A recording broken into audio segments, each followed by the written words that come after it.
आजकल खुशी की खबरें सिर्फ उसी वक्त सामने आती हैं जब कोई आला पुलिस ऑफिसर प्रेस कॉन्फ्रेंस के दौरान गिरफ्तार शुदा मुल्जिमान की तफसील बताता है या शहर में अमन व अमान की मुकम्मल तस्वीर कशी करते हुए मुस्तकबिल में शहर के तमाम इलाकों को डाकुओं से पाक करने की खुशखबरी सुनाता है। लेकिन प्रेस कॉन्फ्रेंस ख़त्म होने के बाद अपने दफ्तर तक पहुँचते पहुँचते कोई ना कोई रिपोर्टर या तो अपने मोबाइल फ़ोन से हाथ धो बैठता है या जेब में पड़े चंद रुपयों से महरूम कर दिया जाता है। अखबारात के रिपोर्टरों से मोटरसाइकिल छिन जाना तो कोई बड़ा जुर्म समझा ही नहीं जाता, मगर आम शहरी ये समझते हैं कि किसी अखबार या टीवी का रिपोर्टर होना जराइम पेशा अनासर से बचने का सबसे आसान रास्ता है। सच तो ये है कि कराची में जराइम पेशा अफराद से बचने के तमाम रास्ते बंद हो चुके हैं। इस शहर के मरकजी थाने से वाबस्ता एक ट्रैफिक एहलकार का कहना है कि उसके साथ काम करने वाले एहलकार ने हुकूमत की तरफ से दिए जाने वाले पिस्तौल को डर के मारे घर में रखा ताकि कहीं वो छिन ना जाए, और अपने ज़ाती पिस्तौल के साथ जब शाम को घर के दरवाजे पर पहुंचा तो दो डाकुओं ने उसकी कन पट्टी पर असलहा रख कर न सिर्फ दूसरी अशिया बल्कि उससे पिस्तौल भी छीन लिया। ज़रा बताइए कि जिस शहर में पुलिस खुद जराइम पेशा अफराद से महफूज नहीं, वहाँ मैं या आप कैसे महफूज हो सकते हैं? जो लोग कुछ नहीं करते वो कमाल करते हैं, इसलिए कि ज़िंदगी की गाड़ी चलाने के लिए कुछ ना कुछ तो करना पड़ता है। लेकिन कुछ ना करने वाले ज़्यादातर अफराद दूसरों से ज़्यादा अच्छे और बेहतरीन अंदाज से ज़िंदगी की गाड़ी चलाते हैं। ऐसे लोग मेहनत मजदूरी पर यकीन रखते हैं और ना ही किसी कारोबार को अहमियत देते हैं। जब पैसे ख़त्म हो जाएं, असलहा उठाया, किसी बाज़ार दुकान या घर में घुसकर एक आध घंटे में वो सारा कुछ हासिल कर लिया जो मेहनत मुशक्क़त के बाद एक महीना गुजरने पर मुश्किल से मिलता है। हुकूमत ने ऐसे अफराद को लगाम देने के लिए एक महकमा बना रखा है जिसे पुलिस कहते हैं, मगर जराइम पेशा अफराद उल्टा पुलिस को लगाम देने लगे हैं। अगर ऐसा ना होता तो कराची के इलाके शेरशाह कॉलोनी में 2 दिन के दौरान 20 से ज़ायद दुकानें ना लूटी जाती और कतार दर कतार बनी दुकानों में बैठे बेबस दुकानदारों को लूटने वाले मुल्जिमान अब तक कानून के शिकंजे में ज़रूर आ जाते।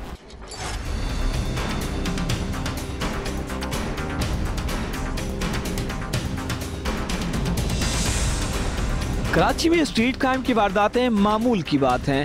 इस शहर में डाकू इतने दीदा दलेर हैं कि वो एक साथ 20-20 दुकानों को लूट कर चले जाते हैं और उन्हें कोई रोकने और टोकने वाला नहीं होता। कराची के जिला गरबी का इलाका शेरशाह स्ट्रीट क्राइम और दीगर जराइम के हवाले से खतरनाक सूरत हाल इख्तियार कर गया है, जहां 2 डाकू 20 से ज़ायद दुकानों में लूट मार करके चलते बने और पुलिस रवायती तमाशाई का किरदार अदा करती रही और ये सिलसिला अब तक जारी है। वो आए, एक बाहर खड़ा हुआ, उसके पास 2 गन थी। जो अंदर आया था उसके पास एक असला था। मुझे बोला सीधा चुपचाप खड़े रहो। मैं खड़ा रहा, सब मेरी दराज के कचरा जो भी था सब गिरा के जितने भी मेरी रकम थे सारे लूट के गए हैं। मेरा वाइट मोबाइल बच गया था। 3 से 4 बार लूट चुके हैं। सुबह सुबह आते हैं, मुसल्ला होते हैं, लूट के ले जाते, हज़ारों रुपये लूट चुके हैं। अभी तक वो पकड़े भी नहीं गए मुल्जिमान। दिन की रोशनी में एक्शन फिल्मों के विलन की तरह दुकानों को लूटने वाले इन डाकुओं की लूटमार का क्या अंदाज था, वो बाजार में कैसे दाखिल हुए और उन्होंने जिन मखसूस दुकानों को निशाना बनाया उनमें क्या बिकता था। शेरशाह के 5 मशहूर रोड, जिनमें जिनाह रोड, आलमगीर रोड, तूर बाबा, उर्दू बाजार और मोहम्मदी रोड के इलाके डाकुओं का पसंदीदा मुकाम बन गए हैं, जहां डाकू आते हैं, शहरियों और दुकानदारों को कतार से लूटते हुए निकल जाते हैं। 2 हफ्ते कबल शेरशाह के मुख्तलिफ मुकामात पर 2 मोटरसाइकिलों पर सवार डाकुओं ने सुबह सवेरे दावा बोला। डाकू ने पहले एक रोड पर कायम बेकरी की 4 दुकानें लूटी, जिसके बाद अगले रोड पर वाक़या मास्टर बेकरी, अरसलान बेकरी और इंसाफ बेकरी समेत 8 दुकानों को लूट लिया गया, जबकि डाकुओं ने इस दौरान राहगीरों को भी लूट मार का निशाना बनाया। एक दिन में उन्होंने 3 वारदातें इकट्ठी एक साथ की है। एक मेरे रोड पे 3 दुकानें की वारदातें की, 2 बेकरी वाला और 1 परचून वाला, और ममदी रोड में 4 दुकानें, 1 दूध वाला, 3 बेकरी वाले। एक दिन में 7 दुकानें वो लूट के गए हैं। और उनके हत्थे नहीं आ रहा। कल परसों मुझे मेरे एक भाई ने बताया कि चलते फिरते लोगों को 12 बंदों को लूटा है रात 12 बजे और कोई एक्शन ही नहीं है, कोई कुछ ही नहीं है। डाकुओं ने सिर्फ इस पर बस नहीं की और वो अगले रोज फिर आए और वो 13 दुकानों को लूट कर चले गए। लूटने वाले दुकानदारों का कहना है कि 2 डाकू मोटरसाइकिल पर आए और वो एक एक करके इलाके की दुकानों को लूट मार कर चलते बने। डाकुओं का टारगेट बेकरीज और दूध की दुकानें हैं जो सुबह सवेरे खुलती हैं और डाकू बआसानी लूट मार करके फरार हो जाते हैं। देसी लोग ने शटर खोला, वो दुकान पे बंदे आ गए। उसके 2 दिन बाद फिर तकरीबन उर्दू बाज़ार की तरफ से 17-18 दुकानें लूटी है, जिसमें सब्ज़ी वाले, दूध वाले, बेकरी वाले, ये 3 हफ्ते तकरीबन अमन रहा है। उसके बाद अभी शुक्र है कि इतना नहीं है, मगर आ रहे हैं। शेर शाह उर्दू बाजार रोड पर कायम इस इंसाफ बेकरी की दुकान के मालिक को अब तक इंसाफ नहीं मिला। उसका कहना है कि डाकुओं ने लाकानूनियत की इंतहा कर रखी है। वो धड़ल्ले से लोगों को लूट लेते हैं, उन्हें कोई रोकने वाला नहीं। वो सुबह का टाइम था, यानी कि मुसल्लह अफराद 2 आए थे बाइक पे, एक इधर सामने खड़ा हो गया और एक दुकान के अंदर आ गया और गन पॉइंट पे जो पैसे थोड़े बहुत थे वो ले गए और मोबाइल शोबाइल सब कुछ ले गए। तो और हमारे से पहले भी 3 मम्बी रोड पे 3 बेकरियों को लूट के आए हैं और हमारे बाद भी यानी कि जो है ना उन्होंने लूटा 1-2 बंदों को। और ये सामने बरोई पाड़ा है, इधर भी एक बंदे को लूटा है उन्होंने। एक ही दिन के अंदर जो है ना उन्होंने तकरीबन 8 और 10 की दुकानें यानी कि एक साथ लूटी है उन्होंने। आए दिन कोई ना कोई यानी कि कोई अपने घर के बाहर खड़ा हुआ लूट जाता है। और ये सामने बरोई पाड़ा, इधर बंदा यानी कि अपने घर के बाहर खड़ा हुआ था, उसको लूट लिया। यानी कि इस इलाके में रहने वाले अफराद तो डाकुओं की कार्रवाइयों से तो तंग थे ही, मगर बैरून मुल्क से आने वाले एक शख्स पर यहाँ रहते हुए क्या बीती और इस सिलसिले में उसका क्या कहना था, आइए हम आपको बताते हैं। इलाके के रिहायशियों का कहना है कि इस इलाके में शायद ही कोई दुकानदार या मकीन ऐसा होगा जो डाकुओं का निशाना न बना हो। ऑस्ट्रियाई निजात पाकिस्तानी शहरी इरफान शेर शाह कॉलोनी के ही मकीन हैं।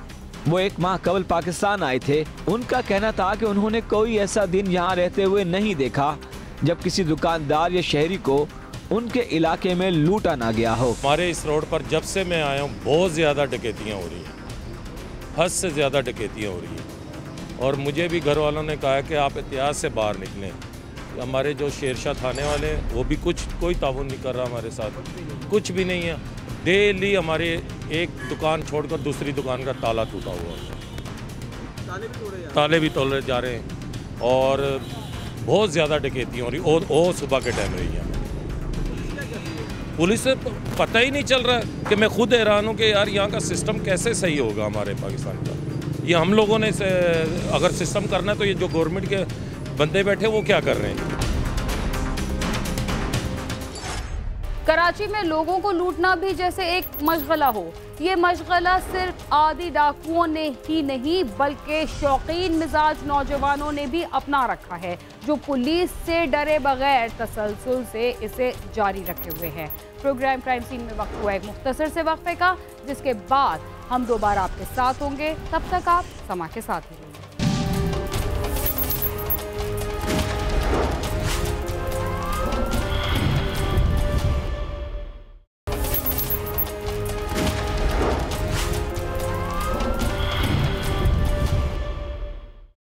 प्रोग्राम क्राइम सीन में एक बार फिर खुशामदीद।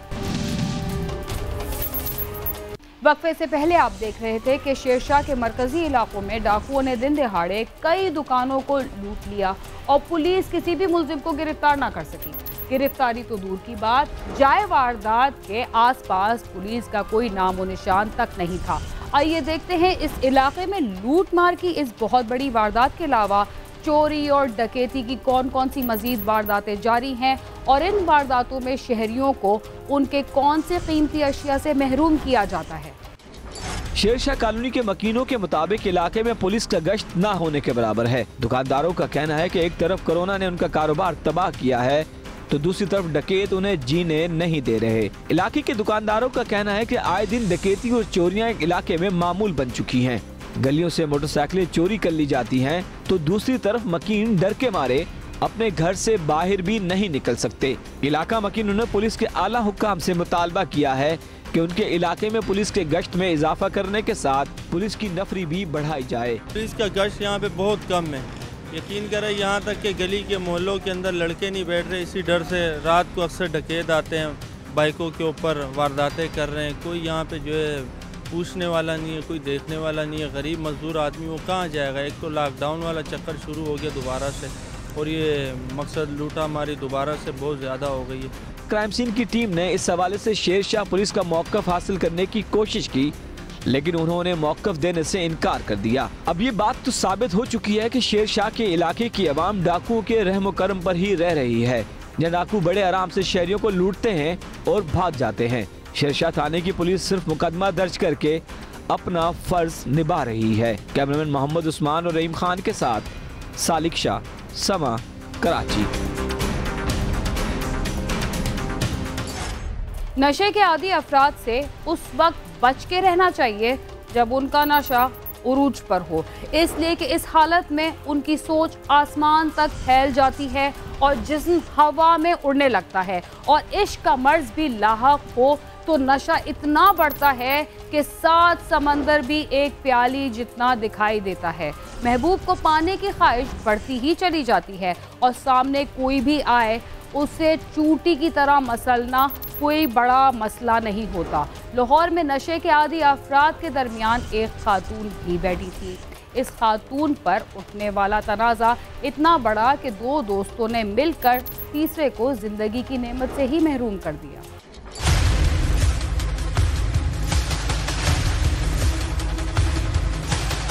बंद रोड बकर मंडी का रहायशी नौजवान सज्जाद मुख्तलिफ स्टोरों पर मसालाजात सप्लाई का काम करता था।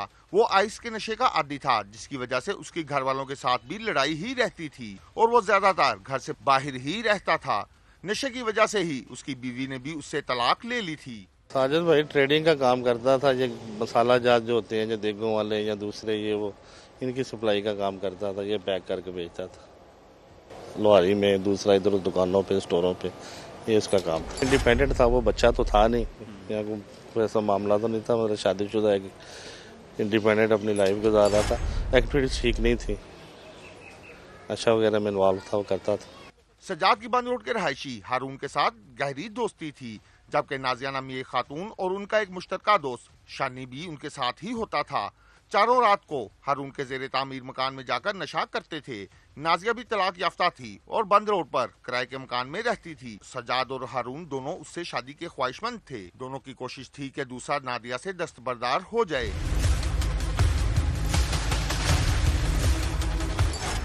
एक तो नशा इंसान को कहीं का नहीं छोड़ता, और दोनों के दरमियान नाजिया की वजह से रकाबत भी पैदा हो चुकी थी, जिसने इतनी शिद्दत इख्तियार की कि दोनों दोस्तों में एक को कातिल और दूसरे को मकतूल बना दिया। आइए जानते हैं कि कातिल कौन था और कौन जिंदगी की नेमत से महरूम हुआ। एक रात चारों दोस्त मिलकर नशा कर रहे थे। सज्जाद ने हारून को फिर कहा कि वो नाजिया से पीछे हट जाए क्योंकि वो शादी करना चाहता है। इस बात पर उनका झगड़ा हुआ तो हारून ने शानी के साथ मिलकर सज्जाद को रास्ते से हटाने की प्लानिंग की और फिर शानी ने हारून के कहने पर सज्जाद को गोली मारकर कत्ल कर दिया, जिसके बाद दोनों वहां से फरार हो गए, जबकि नाजिया भी निकल गई।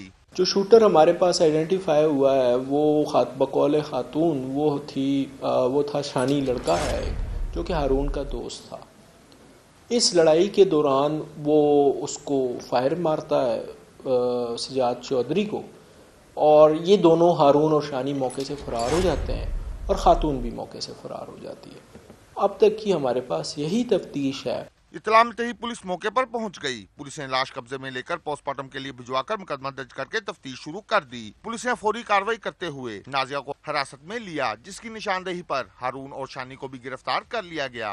15 की कॉल चलती है सुबह 8:15 बजे कि घर में जो है वो फायर की आवाज़ सुनी गई है और किसी की डेड बॉडी है।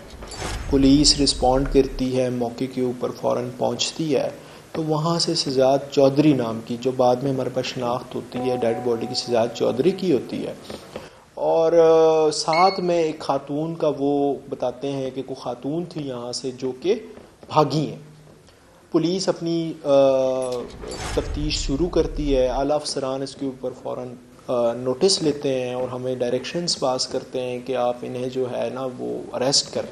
स्पेशल टीमें हम तश्कील देते हैं और खातून जो है वो अरेस्ट हो जाती है। नशे के आदी अफराद ना तो घर के रहते हैं ना घाट के, एक दूसरे के साथ लड़ाई झगड़ा तो उनके लिए कोई अहमियत ही नहीं रखता, मगर अपने ख़ानदान के साथ भी उनकी नहीं बनती।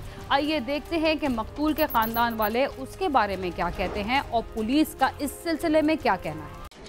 मकतूल सजाद के भाई तारिक का कहना है कि सजाद के नशे की वजह से उनकी आपस में नहीं बनती थी, वो खुद मुख्तार था, हमें नहीं मालूम कि वो क्या क्या करता था। पहले इसकी शादी हुई थी, शादी को साल चली है, उसके बाद उसने डाइवोर्स दे दी थी, उसके बाद इंडिपेंडेंट था अपनी लाइफ में, तो मुझसे जिक्र नहीं हुआ। बाकी अभी देखते हैं, घर वालों से बात करते हैं, शायद किसी सिस्टर से या किसी से कोई बात उसने की हो, फिर वो सामने आ जाएगी। ये इसका दोस्त था, तो लड़की का कोई मामला, कोई शादी का कोई सामने आ रहा है, तो उसने उधर अपने घर बुलाया, बुला के तो उधर फायर मार दिया। बाकी देखते हैं क्या मामला क्या सामने आता है। पुलिस हुकाम का कहना है कि नाजिया उनके साथ काफी अरसे से जुड़ी हुई थी और तीनों के गहरे मरासिम थे, मगर अब हारून और सज्जाद दोनों उससे शादी के ख्वाहिशमंद हो गए थे, जिस पर उनके दरमियान झगड़ा हुआ। नाजिया का आबाई शहर रावलपिंडी है।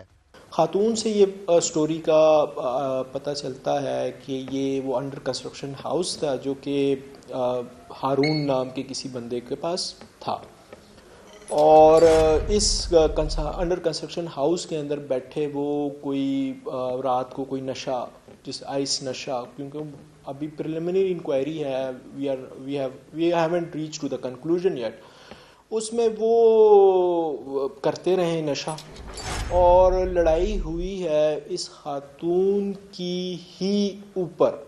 जो सजाद चौधरी जो है वो ये चाह रहा था कि वो इस खातून से शादी कर ले, हारून ये चाह रहा था कि वो भी इस खातून से शादी कर ले।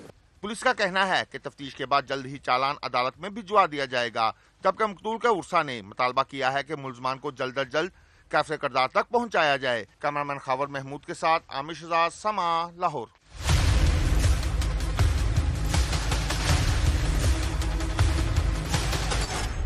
कहते हैं नशा कोई भी हो, उससे जान छुड़ाना इंतहाई मुश्किल काम है, मगर जिन ममालिक में नशे पर पाबंदी है या उसके इस्तेमाल पर सख्त कवानीन मौजूद हैं, वहाँ मुतासरीन की मौजूदगी इस तरह नहीं मिलती जैसे हमारे शहरों की सड़कों और फुटपाथों पर नजर आती है। इसके साथ ही क्राइम सीन अपने अख्तिताम को पहुंचता है। अगर आप हमसे रब्ता करना चाहते हैं तो हमारा पता है CASSama.tv। इसके अलावा आप ट्विटर, फेसबुक और यूट्यूब पर भी हमसे रब्ता कर सकते हैं और हमारा प्रोग्राम भी देख सकते हैं। बीना खान और क्राइम सीन की टीम को इजाज़त दीजिए और देखते रहिए समा।